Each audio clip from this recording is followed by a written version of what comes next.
2 giờ sáng. Xung quanh Ngài là tiếng thở của hàng trăm người đang ngủ. Một số nằm trên chiếu, một số trên nền đất, một số trong xe. Không gian tối, không khí lạnh. Và giữa tất cả sự tĩnh lặng đó, Ngài ngồi. Không phải vì Ngài không ngủ được, không phải vì có điều gì lo lắng. Ngài ngồi vì đây là khoảng lặng mà ban ngày không có. Ban ngày có tiếng bước chân, tiếng hỏi thăm, tiếng điện thoại quay, tiếng người gọi tên Ngài từ hai bên đường. Ban ngày có hàng nghìn ánh mắt, hàng trăm câu hỏi, hàng chục người cần điều gì đó từ Ngài. Ban ngày, một mình là điều Ngài không có. Nên Ngài thức dậy lúc 2 giờ sáng và ngồi với chính mình trước khi thế giới thức dậy và lấy Ngài đi. Đây là khoảnh khắc ít ai chụp được. Không phải vì không có camera, mà vì ít ai nghĩ đó là khoảnh khắc quan trọng. Người ta chụp Ngài đi chân trần, người ta chụp Ngài ăn, người ta chụp Ngài giữa đám đông. Không mấy ai dừng lại ở khoảng tối 2 giờ sáng khi Ngài ngồi một mình. Nhưng đây có thể là khoảnh khắc quan trọng nhất trong ngày của Ngài. Và lý do tại sao sẽ thay đổi cách bạn nhìn vào mỗi lần bạn cảm thấy cô đơn. Có 2 loại cô đơn, và chúng ta đang nhầm lẫn chúng với nhau mỗi ngày, theo một cách khiến chúng ta tránh đúng loại cô đơn mình cần, và lao vào đúng loại cô đơn là mình kiệt sức nhất. Loại cô đơn thứ nhất, không có người bên cạnh. Cảm giác bị bỏ lại, không thuộc về đâu, nhìn quanh và không thấy mình ở trong đó. Loại cô đơn này đau. Và trong thời đại mạng xã hội, chúng ta đã phát triển cả một hệ thống để không bao giờ phải ngồi với nó.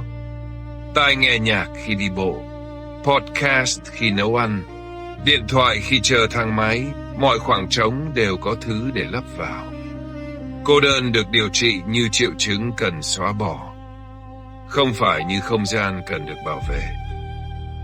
Loại cô đơn thứ hai, trong tiếng Pali gọi là Viveka, thường dịch là độc cư, không phải thiếu người, mà là chủ động tạo ra một khoảng lặng để trở về với chính mình.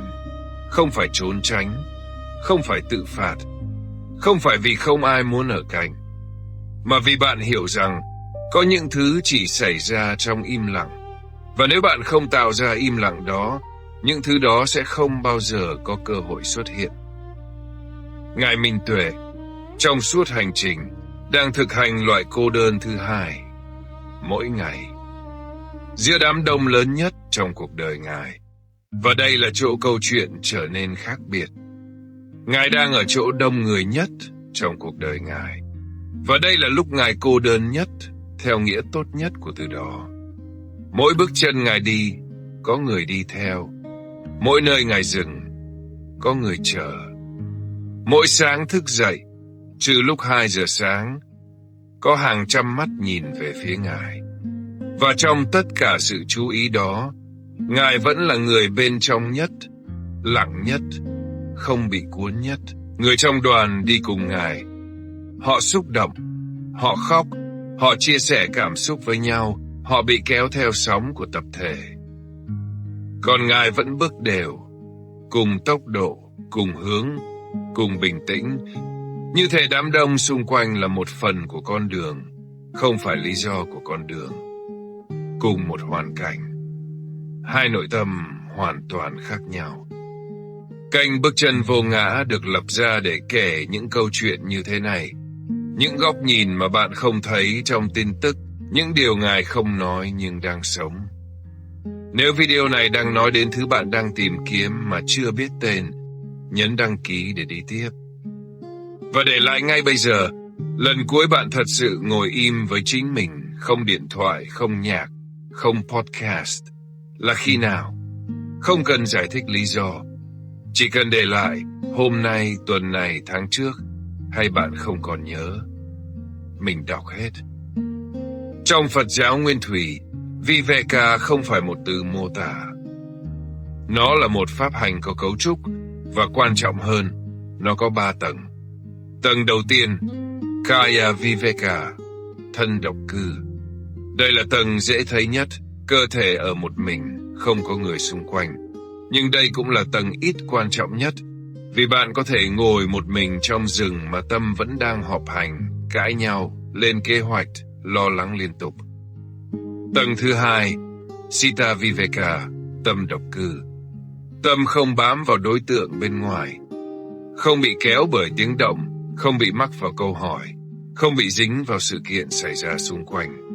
Tâm trở về, dù thân đang ở giữa đám đông.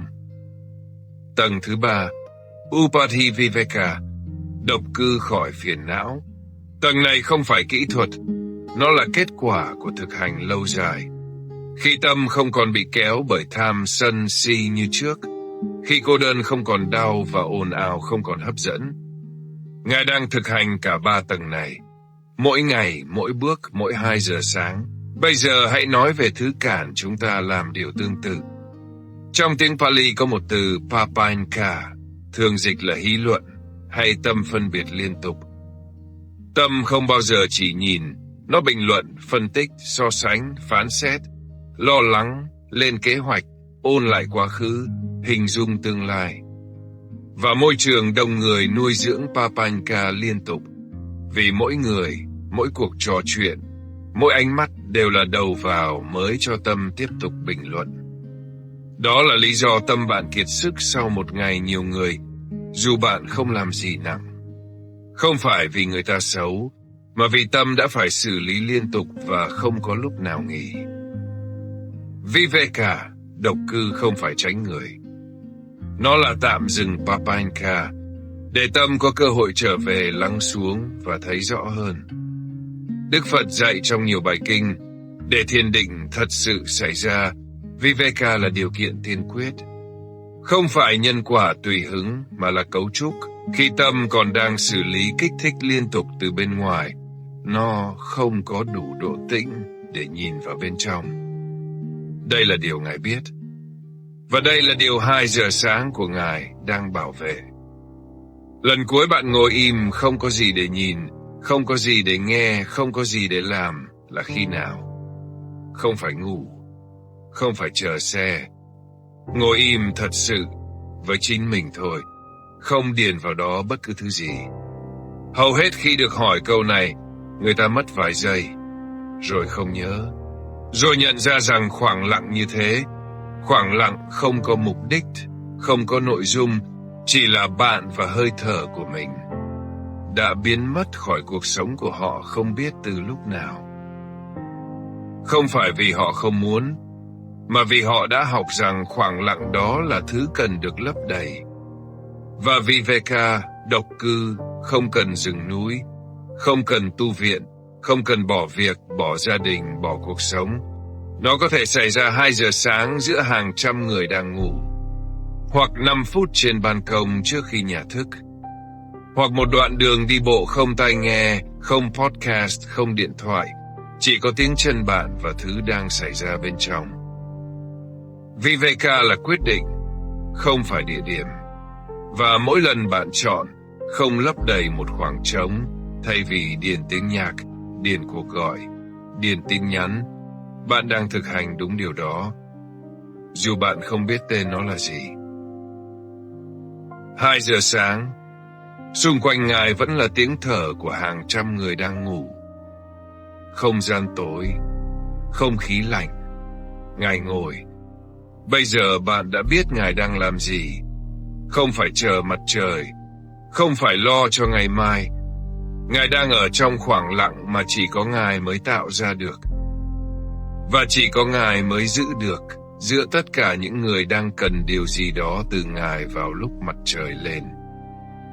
Đây là câu hỏi để lại cho bạn. Khoảng lặng nào trong ngày của bạn đang bị lấp đầy mà bạn chưa để ý? Và điều gì sẽ xảy ra nếu bạn thử để nó trống chỉ một lần ngày mai? Để lại bên dưới, mình đọc hết bình luận. Ngài ngồi, bên ngoài vẫn còn tối, bên trong, Ngài đã về đến nhà.